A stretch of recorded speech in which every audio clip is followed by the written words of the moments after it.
रुखसार,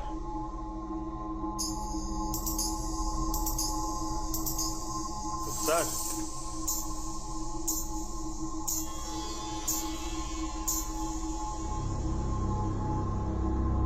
रुखसार,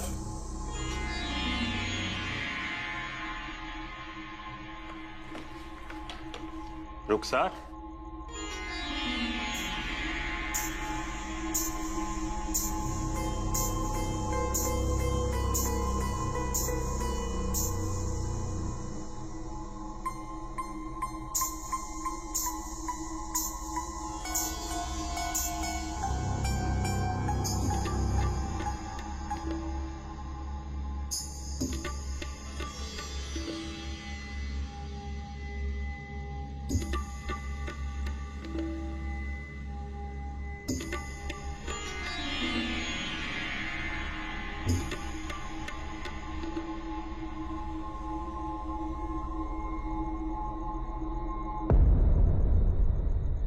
रुखसार, क्या आपने भी वो आवाजें सुनी? आप यहाँ? तो वो घुंघरू की आवाज, हमें लगा कि आप प्रैक्टिस कर रही हैं।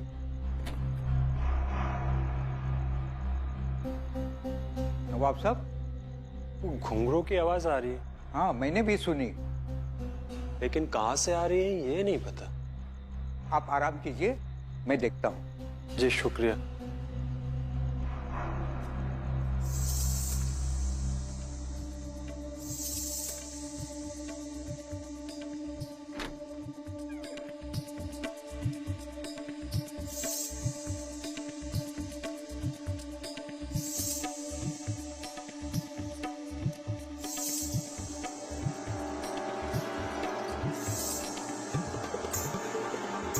कौन है?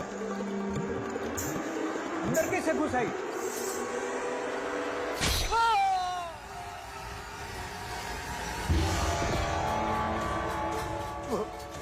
वो सबको मार डालेगी। नवाब साहब,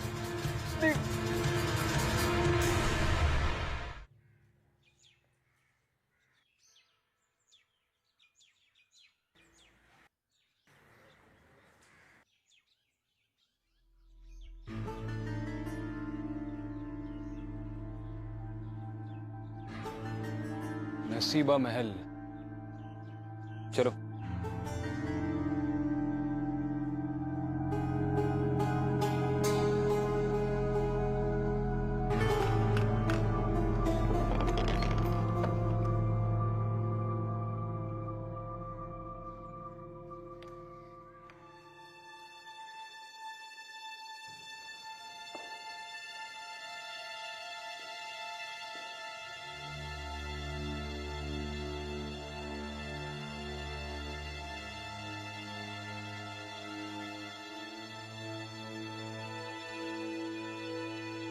आइए।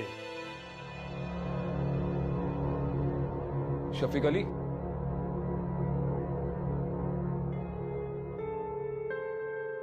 ये हवेली हमारी पुश्तैनी है। हमारे परदादा नवाब अली मिर्जा साहब इस हवेली से बहुत प्यार करते थे।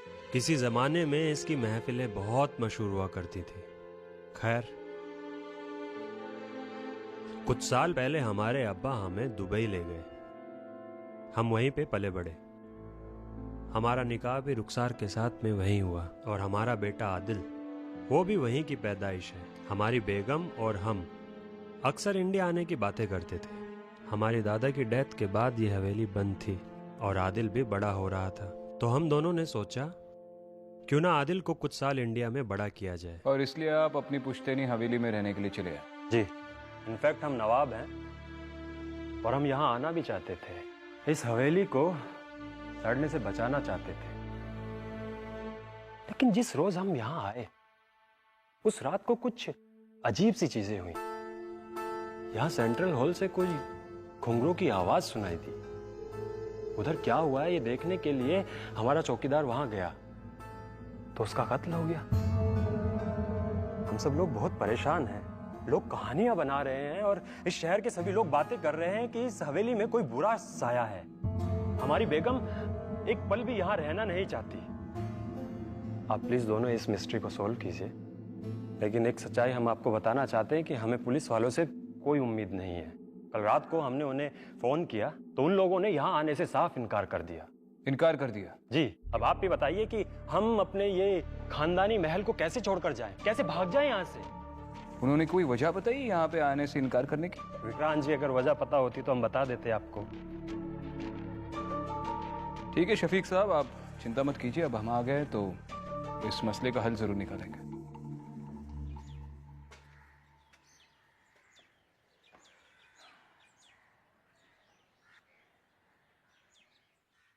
किस सोच में डूब गई मोहतरमा?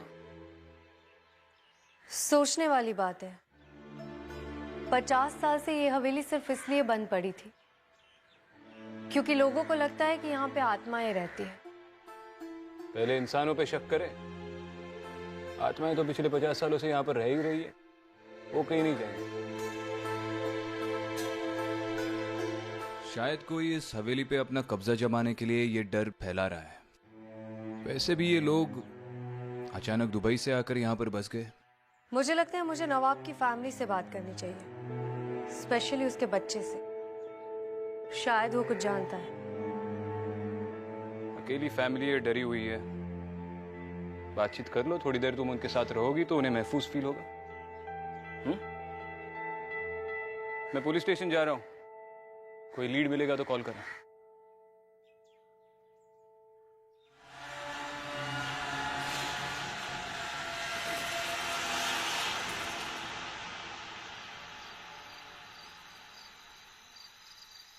अम्मी अम्मी चलो ना, अम्मी प्लीज इस घर से चलो ना, अम्मी चलो ना। हम चलेंगे यहाँ से। आप अभी अब्बू के पास जाइए, हमें इनसे बात करनी है। हम आते हैं। प्लीज चलो ना अम्मी, यहाँ पर अजीब अजीब आवाजें आती हैं और हम यहाँ पर एक पल भी नहीं रुकेंगे। कैसी आवाजें बेटा, और कहाँ से आती है? पता नहीं, पर आवाजें आती हैं।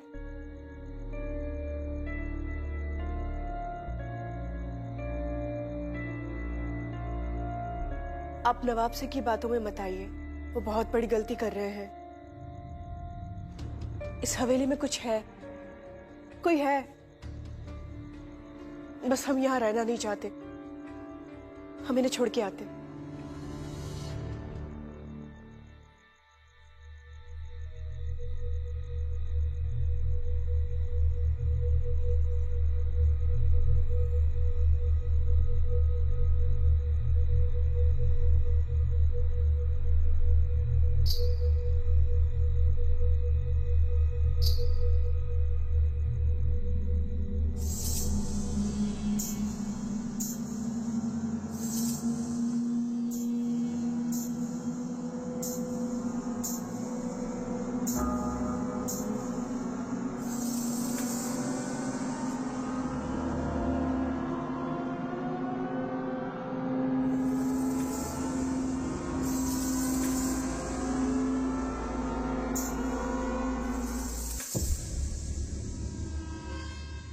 उस चौकीदार के बारे में हमें क्या क्या पता है? सर ज़्यादा कुछ नहीं, लेकिन वो लोकल नहीं था।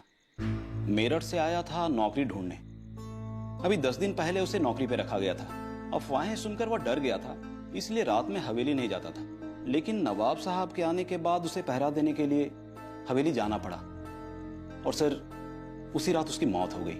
इसके पहले के 2 खून भी रजिस्टर हुए थे ना, वो भी इसी तरह हुए थे? सर सब पर चाकू से वार हुआ था। कुछ साल पहले किसी चौकीदार को रखने की कोशिश की गई थी और अगले सुबह उसकी लाश मिली। उसके पेट में चाकू घोंपा गया था। कुछ दिन बाद फिर किसी चोर ने अंदर घुसने की कोशिश की और उसकी भी लाश मिली और उसके भी पेट में चाकू घोंपा गया था। और किसी को कोई सुराग नहीं मिला कि कातिल कौन है? और आपने भी छानबीन नहीं की? सर हम लोग यहीं के हैं। उस हवेली की किस्से कहानियां सुनकर पले बढ़े हैं। मन में इतना डर बैठ गया है कि हम में से कोई हवेली में रात में नहीं जा सकता। आपको याद है ना, आप पुलिस फोर्स में? हाँ सर, लेकिन मरना कोई नहीं चाहता। एक कांस्टेबल हिम्मत करके हवेली के अंदर गया था, लेकिन रात में घुंघरू की आवाज सुनकर वो इतना डर गया कि 4 दिनों तक शॉक में रहा था। इसका मतलब जो भी वहां पे डराने की कोशिश कर रहा है वो तो कामयाब हो गया। उसने तो पुलिस को ही डरा के रख दिया। फक्र है आपको इस बात का, पंकज जायसवाल? ये चाकू भोंकने के अलावा और भी कोई सिमिलरिटीज है इन मर्डर्स में? सर टाइम ऑफ डेथ सबकी एक जैसी है। क्या है? लगभग रात के 12 बजे सबकी मौत हुई। वही सर, पेट में चाकू लगे निशान।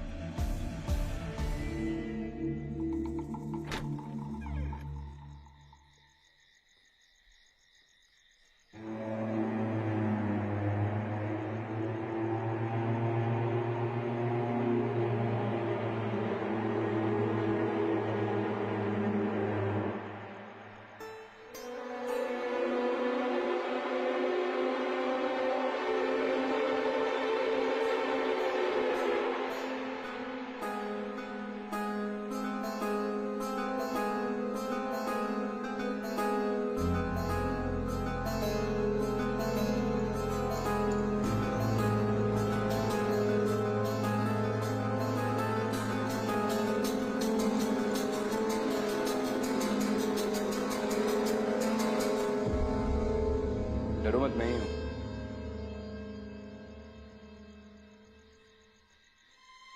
ऊंची छत और खाली हवेली, छोटी सी छोटी आवाज पे कोई डर जाएगा यहाँ पे? शायद इसी बात का कोई फायदा उठा रहा है बहुत सालों से। तुम पुलिस स्टेशन से इतना जल्दी कैसे आ गए? अरे वो जायसवाल से ज्यादा तो हम ही जान जाएंगे इस हवेली के बारे में, 3-4 चक्कर काटने के बाद।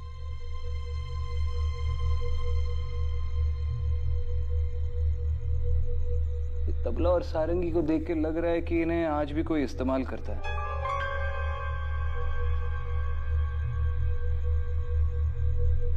और ये जमीन में फर्क देख रही हो? हाँ, सिर्फ इसी हिस्से में धूल मिट्टी नहीं है। ऐसा लगता है जैसे यहाँ पे आके कोई नाचता है।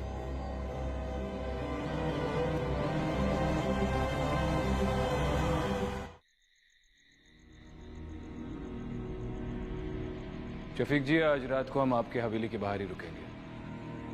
अगर कोई एक्टिविटी होती है तो पता चल जाएगा। लेट्स होप कि आपकी हवेली का चोर आज रात को ही पकड़ा जाए। बहुत बहुत शुक्रिया आप दोनों का, लेकिन आप रुकेंगे कहाँ? उसकी चिंता आप मत कीजिए, बस इत्मीनान रखिए। Good night.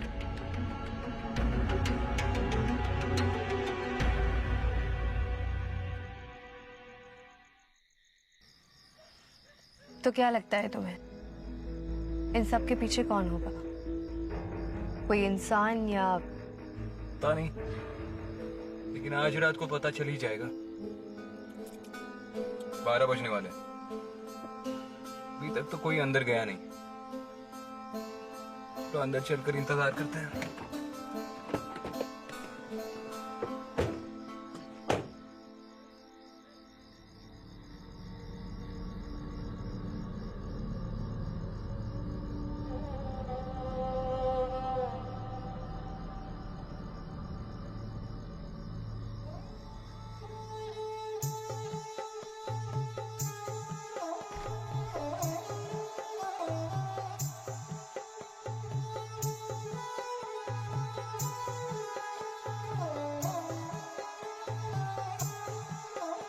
ये कैसे हो सकता है?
मैंने अभी यहाँ पे एक लड़की को नाचते हुए देखा और उसके साथ 3 लोग और भी थे। कहाँ, अंदर? हाँ।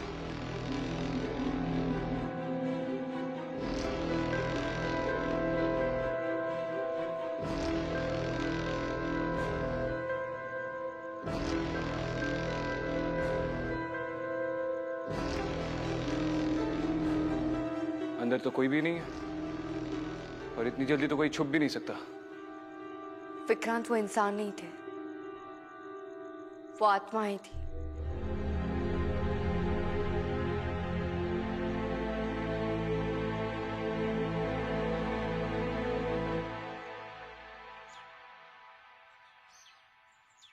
आपने कहा था कि आपने बचपन से ही उस नसीबा महल के बारे में किस्से और कहानियां सुनी है। मुझे वो कहानी जाननी है। मैडम, मैंने विक्रांत सर को वो कहानियां नहीं सुनाया क्योंकि उनका मानना है कि हम केस ना सॉल्व करने के लिए उन्हें एक कहानी सुना रहे हैं। देखिए, आप एसीपी विक्रांत सिंघल के बारे में जो सोच रहे हैं वो वैसे बिल्कुल नहीं है। फिलहाल आप मुझे कहानी सुनाइए। अगर इस कहानी का नसीबा महल से कोई संबंध है तो मेरा ये कहानी जानना बहुत जरूरी है। मैडम, ये कोई लगभग 50 साल पुरानी कहानी है। हमारे नवाब साहब के दादाजी अली मिर्जा साहब यहाँ के नवाब हुआ करते थे और उन्हें इश्क हो गया था नसीबा बानो से। ये नसीबा महल आज जो नवाब साहब की कोठी है, एक जमाने में वो कोठा था जिसमें नसीबा बानो नाचा करती थी। अरे मैं तुमसे ये पूछ रहा हूँ कि आज की तारीख में तुमने उस कोठी के आसपास कुछ अजीब होते हुए देखा है? 50 साल पहले की बात नहीं कर रहा हूँ मैं। आज वहाँ जो कुछ भी अजीब हो रहा है उसका ताल्लुकात तो 50 साल पहले से है जनाब। नवाब साहब को नसीबा बानो से इश्क हो गया था।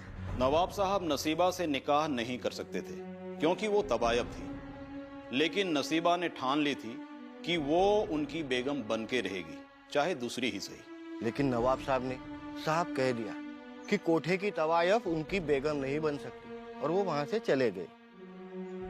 बाद में नसीबा, वो नाचने गाने वाली, वो गुस्से में आकर अपने ही कोठे पे रहने वाले 3 लोग, एक कोठी के आपा, दूसरे तबल जी और तीसरे वो सारंगी वाले, उन तीनों को चाकू से मार दिया और वहां से भाग गई। फिर कहते हैं कि नसीबा चुड़ैल बनकर लौट आई उसी हवेली में और आज भी लोगों को बेरहमी से मारती है।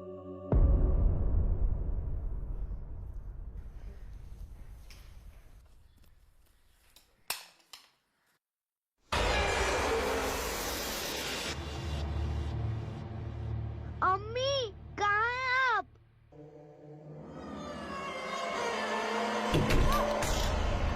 दरवाजा खोलो। आदिल, आदिल।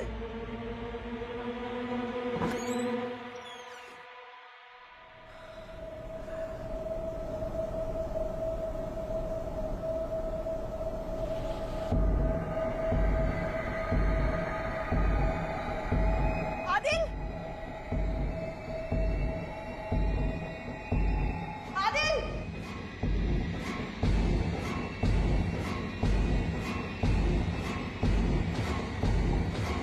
आदिल, आदिल, क्या हो गया?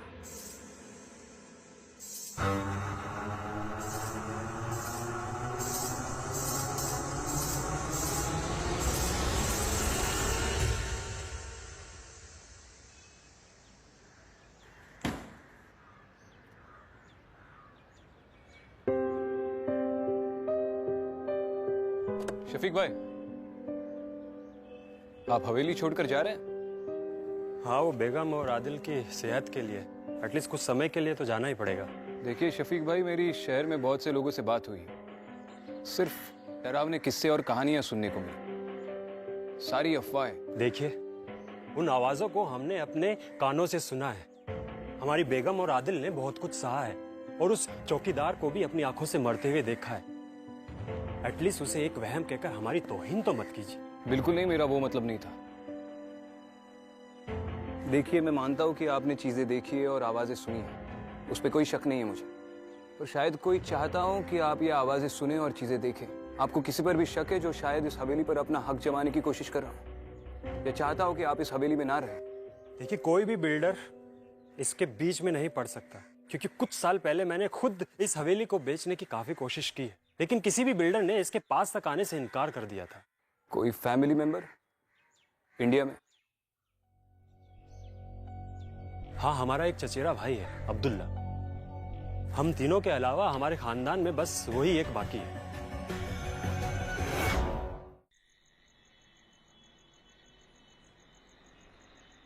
अब्दुल्ला जी, तो आप नवाब शफीक अली के इकलौते चचेरे भाई हैं?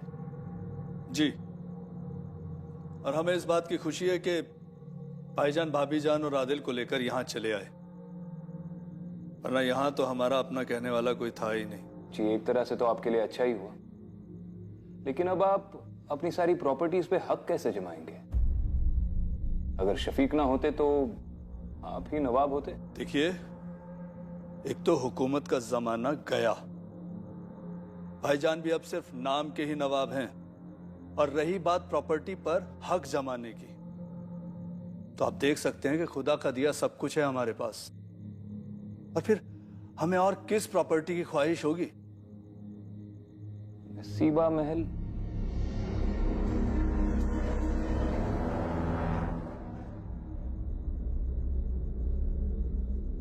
देखिए, उस हवेली से हम कोसों दूर रहते हैं। जिस घर पर पहले से ही चुड़ैल का साया हो, भला कोई उसकी ख्वाहिश क्यों करेगा? आप हमें अकल से पैदल समझते हैं क्या? बिल्कुल नहीं। मगर आप भी औरों की तरह यही मानते हैं कि उस हवेली पर किसी चुड़ैल का साया है? हुजूर, जो हमने देखा है, अगर आप देखते तो आप भी यही कहते। अच्छा, मतलब आपने उस चुड़ैल को देखा है? जी, जब हम 10 बरस के थे तो हमारे अब्बू जान ने हमें बताया था कि वो हवेली हमारे खानदान की जरूर है, मगर हम भूल से भी वहां कदम ना रखें, और रात में तो हरगिज नहीं। हमारे बार बार पूछने पर भी हमें कभी नहीं बताया गया कि हम वहां क्यों ना जाएं। फिर एक रात हम हिम्मत करके उस हवेली में दाखिल हुए। उसके बाद हमने जो देखा। क्या देखा? नसीबा बानो वो चुड़ैलों की तरह नाच रही थी और हमें मारने के लिए हमारी तरफ बढ़ रही थी। हम अगर वहां एक पल भी और ठहरते ना तो हम जिंदा ना बचते। पता नहीं क्यों मुझे अब भी लग रहा है कि आप ही ने इन कहानियों को बढ़ावा दिया है ताकि कोई उस हवेली पर कब्जा ना कर सके। देखिए, पैसों की कमी नहीं है हमारे पास, और अपनी जान की सलामती के लिए हम वहां कदम रखने का इरादा भी नहीं रखते। यहाँ आसपास कोई मदरसा है? जी। वहां के मौलवी साहब से हम मिल सकते हैं? जी, हम उन्हें यहीं बुलवा लेते हैं। शुक्रिया।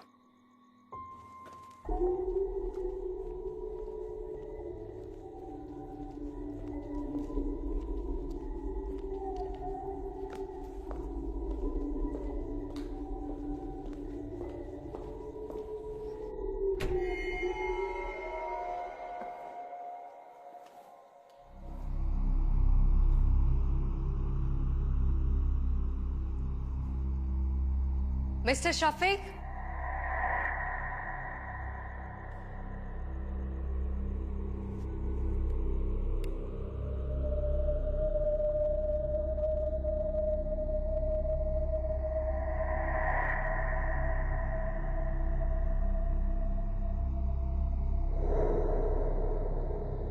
नवाब साहब।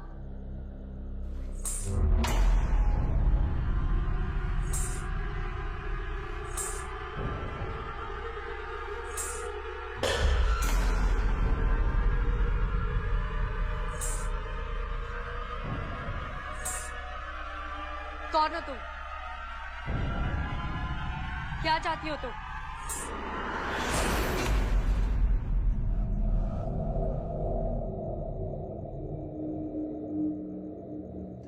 देखो, जब तक तुम मुझे सच नहीं बताओगी मैं तुम्हारी मदद नहीं कर सकती हूँ।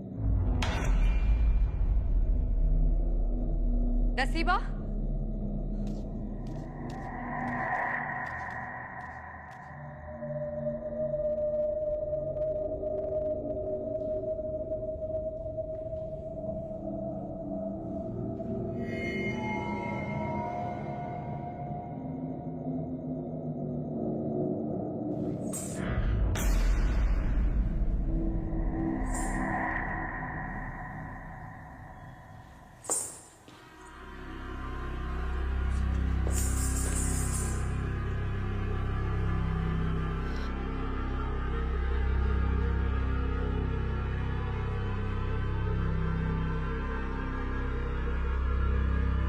देखो मैं तुम्हारी मदद कर सकती हूँ। बताओ क्या चाहती हो तुम?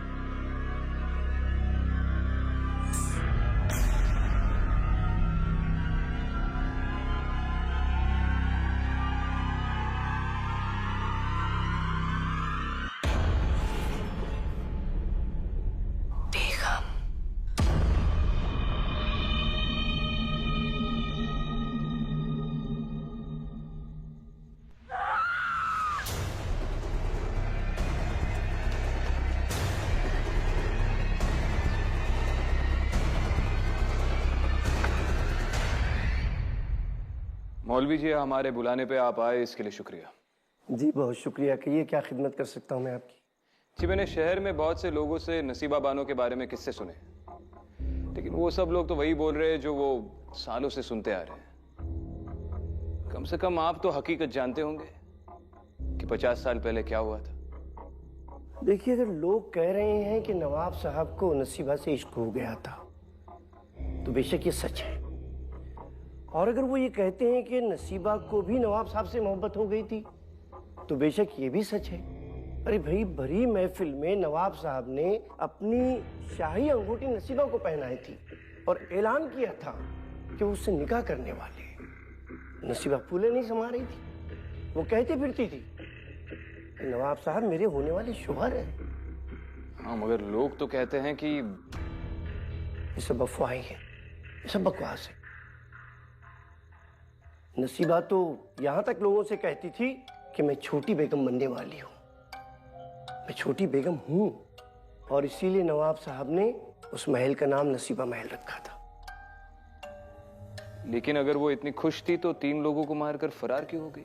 बरसों से मैं खुद इस सवाल का जवाब ढूंढ रहा हूं कि नसीबा को अगर नवाब साहब से कोई रंजिश थी तो वो उनका कत्ल कर सकती थी, उनको मार सकती थी, लेकिन नसीबा ने ऐसा नहीं किया। मगर बदकिस्मती की बात यह है कि साल भर के अंदर अंदर इस वाकये के बाद नवाब साहब का इंतकाल हो गया। शायद वो ये सदमा बर्दाश्त नहीं कर सके। मौलवी जी, ये तो मैं भी जानता हूं कि नसीबा बानो कोई चुड़ैल नहीं है, लेकिन ताज्जुब इस बात का है कि इतना सब कुछ जानते हुए भी आपने ये सब किसी को बताना ठीक नहीं समझा। देखिए, लोगों को दरअसल हकीकत से ज्यादा किस्से कहानियों का जायका पसंद है और मैंने बताने की कोशिश की, मगर किसी ने मेरी बात पर कान नहीं धरा तो भला मेरा क्या कसूर है इसमें? शुक्रिया मौलवी जी।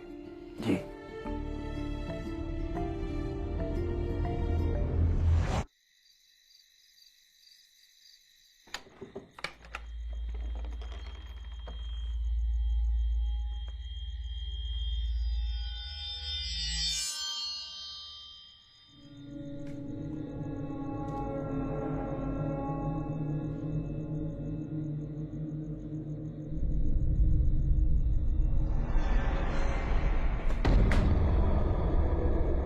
रुखसा, तुम यहाँ पे क्या कर रही हो? हम आदिल की दवाइयाँ लेने आए थे और हमें चोट लग गई।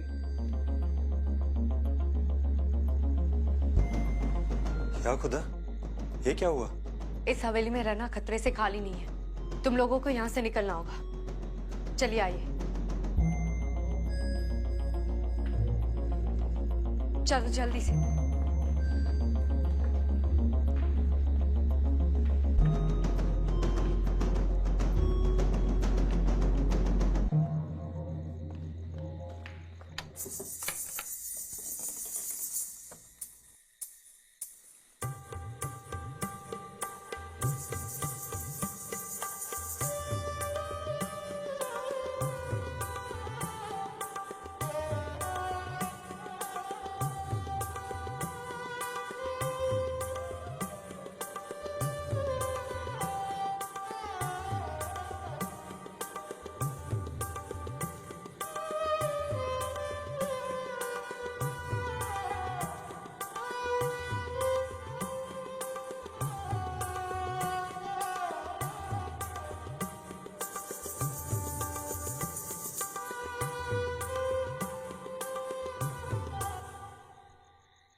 क्या हुआ?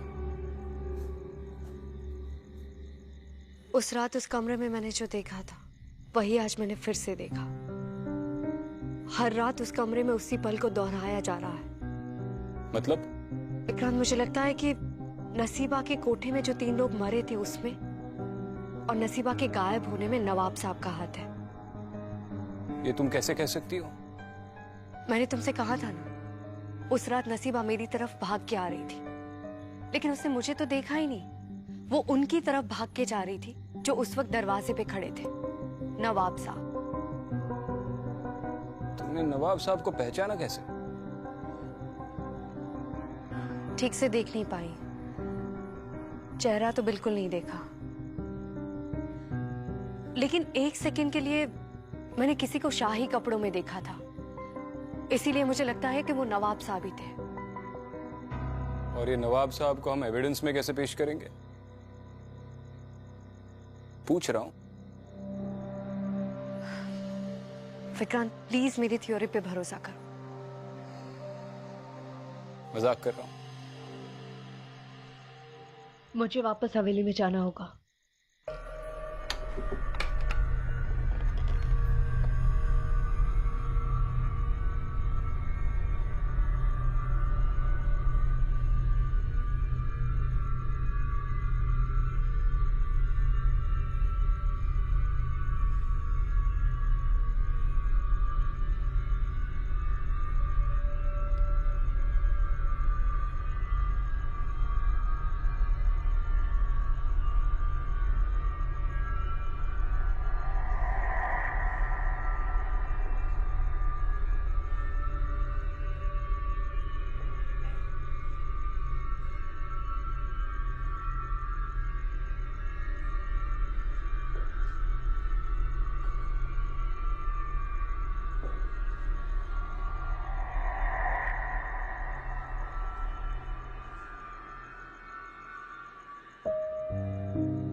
विक्रांत!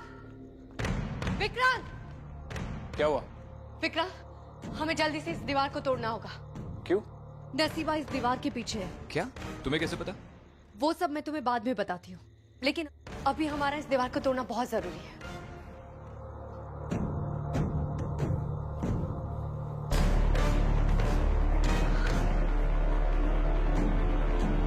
पीछे हटो।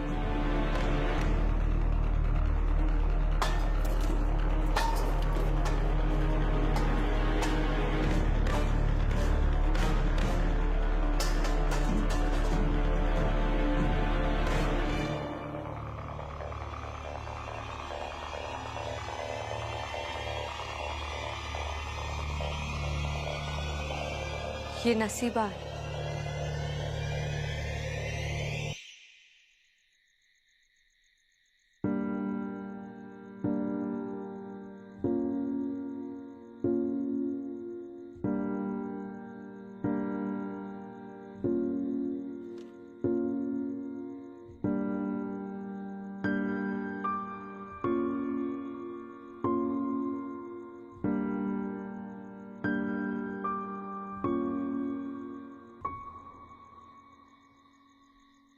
नसीबा के उस कंकाल को हवेली के पीछे क्यों दफनाया आपने? और आपको कैसे यकीन है कि वो कंकाल नसीबा का ही था? नसीबा कभी भागी नहीं थी। वो नवाब साहब से मोहब्बत करती थी और उनसे निकाह करना चाहती थी। नवाब साहब भी इस बात के लिए राजी थे, लेकिन उनकी बेगम ने ऐसा होने नहीं दिया। पता नहीं आप लोगों को सुन के कैसा लगेगा, लेकिन नसीबा की मौत के पीछे बेगम साहिबा का हाथ था। ये सब आप कैसे जानती हैं? आप हमारे खानदान के बारे में बात कर रही हैं। हम इतना बड़ा इल्जाम कैसे मान लें? आपके पास क्या सबूत है? मैं जानती हूँ अपनी फैमिली के बारे में इस तरह की बात सुनना आसान नहीं है, लेकिन ये बात सच है। बेगम साहिबा ने ही नसीबा को इस दीवार के पीछे चुनवाया था। मिस्टर शफीक, आपने हमें जिस काम के लिए बुलाया था वो हो गया है। अब आप चाहे तो इस घर में रह सकते हैं या कहीं और। आपकी रिक्वेस्ट पे हम आपको 1 महीने के लिए पुलिस प्रोटेक्शन दे सकते हैं, जस्ट टू बी श्योर। और जहां तक अदिति ने जो कहा है उसका सवाल है, तो वो भले ही आपके सामने कोई सबूत ना पेश कर पाए, लेकिन ऐसे मामलों में उसका तजुर्बा हमारी सोच और समझ से कई बढ़कर है।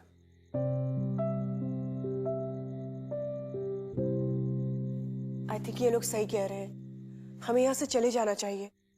आदिल बहुत डर गया है, वो तो अब यहाँ पर सो तक नहीं पाएगा। कोई भी जगह हमारे बच्चे से ज्यादा कीमती तो नहीं है ना। थैंक यू सो मच, आप लोग यहाँ इतनी दूर आए।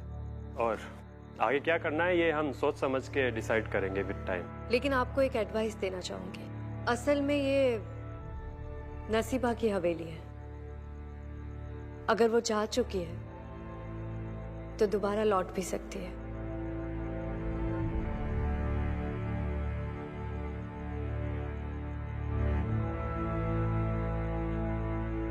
अदिति ने जो भी कहा है सोच समझ कर कहा है।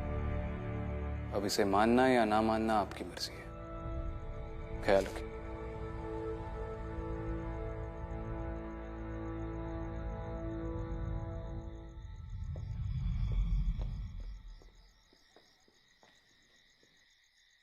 Thank you. क्या कहा तुमने? मैंने ठीक से सुना नहीं। Thank you. किस बात के लिए? अंदर तुमने मेरी इतनी तारीफ शो की। तारीफ सिर्फ नाम के लिए नहीं की अदिति, जो भी कहा सच कहा। तुम्ही ने यह पता लगाया कि नसीबा को बेगम ने मारा था, और तुमने ये भी पता लगाया कि नसीबा एग्जैक्टली किस दीवार के पीछे चुनवाई गई थी। अब जब सभी काम तुमने किया है तो क्रेडिट तो बनता है। आई जस्ट होप कि शफीक ने हमारी बातों पे यकीन कर लिया हो। खैर, सुरेश सर का कॉल आ रहा है, चलो निकलते।